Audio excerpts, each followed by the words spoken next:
In the sun, hydrogen fuses together to form helium.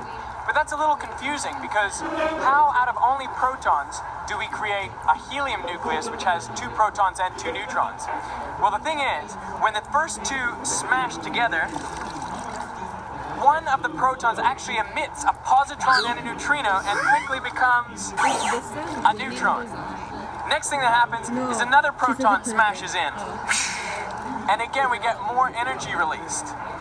Now, if two particles like this collide, they emit 2 protons, and what we're left with is the helium-4 nucleus.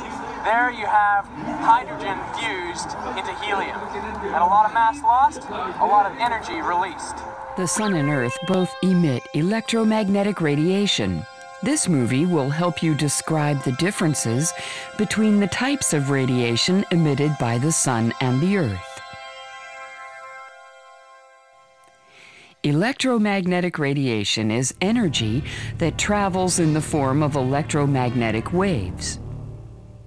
Different types of electromagnetic waves carry different amounts of energy. The shorter the wavelength, the more energy carried by the wave.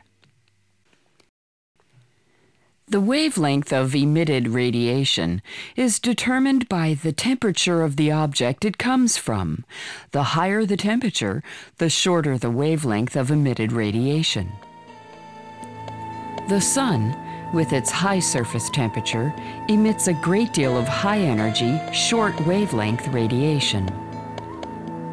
Energy emitted by the Sun is also referred to as solar or shortwave radiation. Radiation is energy emitted by an object, like light from a light bulb.